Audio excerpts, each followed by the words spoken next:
like, we don't want to fucking talk about our loved one. I will say there were quite a few reports I saw of Beate Geror and Jorgen all talking, and mostly people, the media, it was a lot of English media like Great Britain and stuff, and Australia and other English speaking places. Most of them asked questions about the boys. They're really curious because that was also a weird anonymous factor where they're like, well, but why? Well, how do you feel? How do you feel that they didn't go to jail? How do you feel? And Beate and Geror and Jorgen just answered. They're like, oh, that's fine. That's what you should do with children. Like, children don't know. Don't know. Yeah, that's so different from the way pretty much the rest of the world that I know about handles it.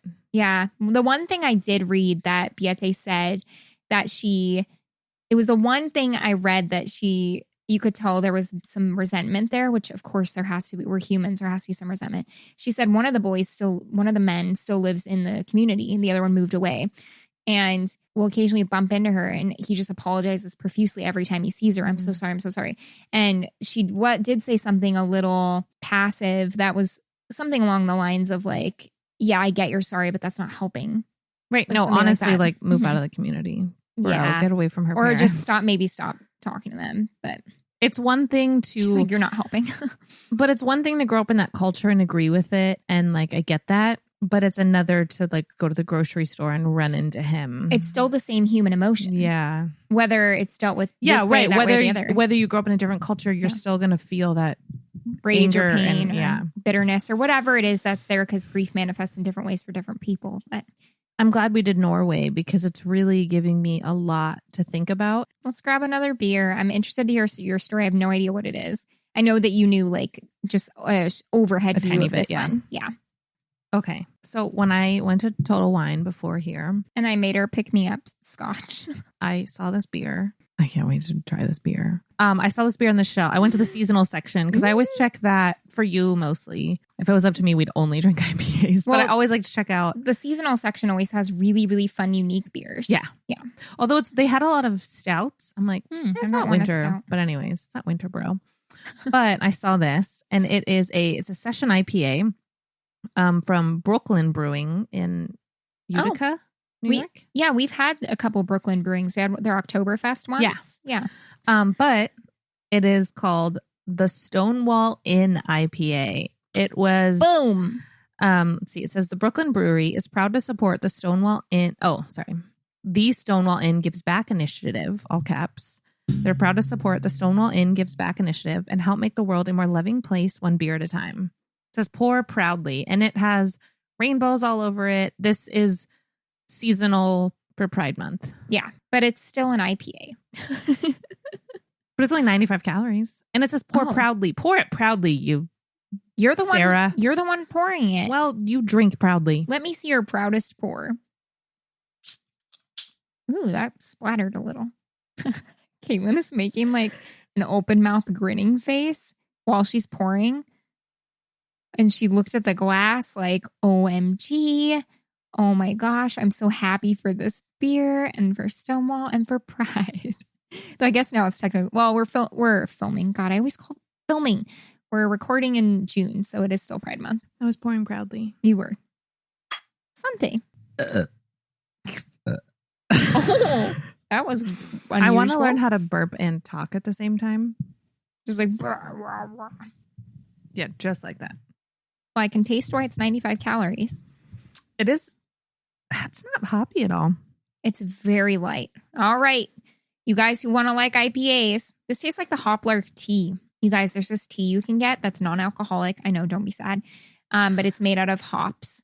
And so it tastes like beer, but it's tea. That's what this tastes like. Yeah, I'm not Hoplar. Okay, I'm not going to lie. I don't love it because it's so light and I would prefer more hops. But I also love it because of what it is. Well, and to be fair, a can of beer typically has anywhere from like 150 to 400 calories. So like this is a truly, if you're, not that we're concerned about the calorie intake we have, but if you are, well, I don't know who is. If you are, you can taste the hoppiness a little bit. It's not very many calories. It's LGBTQ plus, and I don't know. Listen, I am concerned about my calorie intake. I think about it every time I eat. And yet I don't give a shit enough to stop eating. Well, then That's where I'm at. This beer is not a bad choice. Though the Hoplark ones, I'm telling you, have 0 calories. They're not alcoholic. Yeah, but they have 0 alcohol. That's why you can drink them all day. And they're expensive. Okay, they're I can really also drink expensive. beer all day. But should you? Should you also drink really expensive Colorado teas all day? Yeah, Maybe should not. you drink tea all day? Don't judge me. Oh, God. Judy. I'm going to tell you about the Isdal Woman. The theme of my case is suicide or spy. Okay. I don't want to make you feel bad, but I do know this case. Oh my gosh. She aggressively flung her notes down. This is fascinating. Shut the fuck up. You probably are. And listen to me talk. Okay. Just kidding. I'm This probably is going to fascinating. I'm very excited. Okay, I'll stop talking. No, I'm probably going to what? Or you're probably going to tell me stuff I don't know about it. But I do know about this case. Okay. Sources: Wikipedia, BuzzFeed, an article by Christopher Hudspeth, Ryan Bergera, and Shane Madej. I should know how to pronounce those. They're from that ghost fucking show or whatever. Ryan and Shane, you guys know. I'm getting yelled at right now. I don't watch the ghost things. Oh, speaking of ghosts, sorry, in the middle of my sources, if you have Hulu, right? I don't. I get it periodically to catch up on things, and then nobody cares. You guys, if you have Hulu, there's a series on Hulu. It's kind of like a series of movies. Well, like long shows, short movie, however you want to call it, like hour and a half. It's like a show, but it's called, if you just search on Hulu, Into the Dark. I will admit they're kind of like a ripoff of Black Mirror. It's very similar, but the couple I've watched so far are so good. My favorite one is the Flesh and Blood Thanksgiving one, where this girl finds out something about her dad and it's super. But then there's this other one where, Judy Greer. Yeah. She is the main person, and she's like kind of this like sad, lonely, single woman in her 40s, and she's a journalist, and they all kind of get laid off. And she's told to get like an emotional support dog. So she gets this cute little dog, and the dog ends up like being a murderer. You realize that Black Mirror and Into the Dark, is that what it's called? Mm-hmm. Those are literally adult Goosebumps. Yeah. Scary adult stuff. Kind of. Yeah. There's also one called I'm Just Fucking With You. Ooh. And it's literally this guy who works at a hotel who like plays pranks on you, and he always says like, I'm just fucking with you, but they are like sinister, like murdery pranks. Oh my gosh. But it is very Black Mirror-y feels, but it's good. Anyways, okay. BuzzFeed, Ryan and Shane, Ghost. BBC, an article by Marit Hegraff and Neil McCarthy. All That's Interesting, an article by Gina DeMuro. The Local, which is a Norwegian paper, Find a Grave, and The Lineup, an article by Matthew Thompson. So first things first. I'm the realist. There was 0 crime in Norway, so I'm moving there. Okay, bye.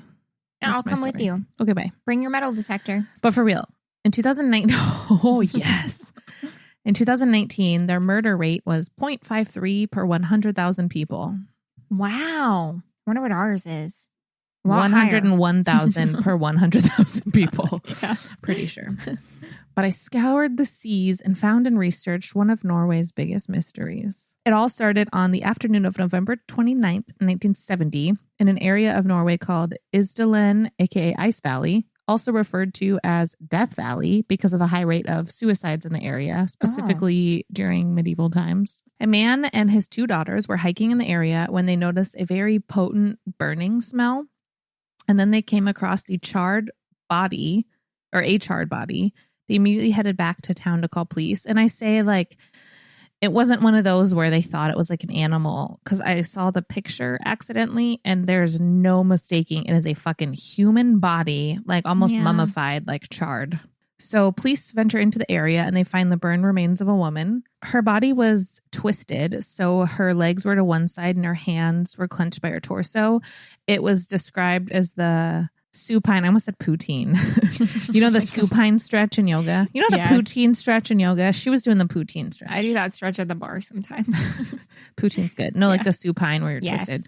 She was burned so badly she was unrecognizable. Near the body and also burned by the fire were an empty liquor bottle, 2 plastic water bottles, a plastic passport case, rubber boots, a sweater, scarf, pantyhose, umbrella, purse, and jewelry. It's a lot of stuff there that's more than Like normal. being in the woods, yeah. Yeah, so it sounds like she wasn't just taken there because all of her stuff was there. Yeah.